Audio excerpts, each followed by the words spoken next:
Hey everybody, Nick Espinosa, your chief security fanatic here. Don't forget to subscribe. And today we're going to be talking about Israel because they're getting into the foreign disinformation business, and they have been for a while now. This should probably come as no surprise given the state of the world, whatever the country is, but here's my preamble. Cybersecurity is agnostic to politics, but we're not immune from it. And Cyberscoop had a pretty good write-up on this.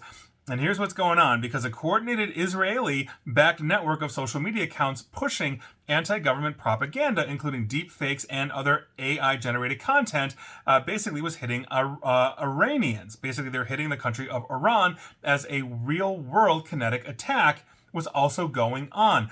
The goal here, obviously, was to try to foment revolt among the Iranian people against their government. And this is according to researchers at Toronto's Citizen Lab. That's the University of Toronto. They are doing the cyberlords' work there. So, in research released this week, that nonprofit, the Citizens Lab, along with Clemson University disinformation researcher Darren Linville, said that the so-called Prison Break campaign was primarily carried out by a network of 50-some accounts on X created in 2023, but was largely dormant until this year. So that group of quote-unquote routinely used AI-generated imagery and video in their operations to try and stoke unrest amongst the Iranian population, mimic real news outlets basically to spread false content and encourage the overthrow of the Iranian government. And we have seen over the years, in the last 5 years or so, some very big pushback by the Iranians in the terms of their citizenship. If you remember, there was that young woman that was manhandled, and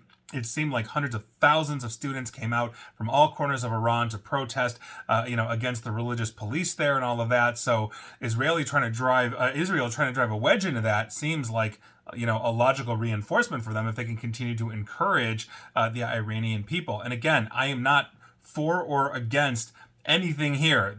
I am agnostic to politics, but if I'm looking at this logically from the Israeli standpoint, yeah. In the same way, if I'm looking at it from the Iranian standpoint, they're going to hate this, right? Or if the tables were turned, the Israelis would hate it if the Iranians were doing it to them. So, Israel's military campaign in Gaza launched following a coordinated attack by Hamas on October of 2023. I think we all remember that. That expanded to include airstrikes on Lebanon and Yemen and all of that. And then this past June, the IDF, the Israeli Defense Forces, launched attacks against Iranian nuclear facilities, and whatnot. The United States got involved on that on June 21st, with President Trump ordering an airstrike against some of their facilities as well. Those expanded to oil facilities, national broadcasters, even a strike on Evin Prison in Tehran, Iran's capital. And in the early days of the conflict, the networks were sharing images and videos of uncertain authenticity, claiming to show Iran in a state of chaos and instability. And that's exactly what an attacker would want. You want to destabilize the population. You're trying to conquer, wipe out, whatever it is. So, one widely circulated video, likely altered with AI, depicted people standing in front of a line at an ATM before breaking into a riot, accompanying messages like, quote, "The Islamic Republic has failed. This regime is the enemy of us, the people," end quote. And yes, you know what this reminds me of?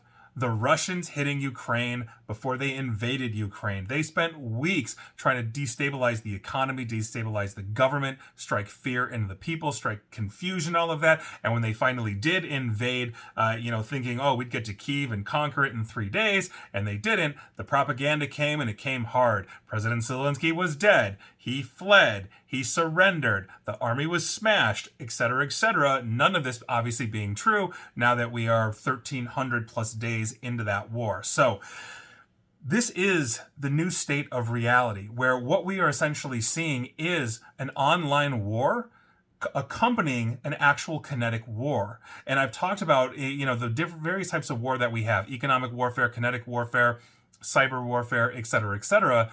But this is a combination that has been continuous throughout the world and the history of humanity, but now it's being supercharged by the fact that we have instant communication, free and open social media, and so much more.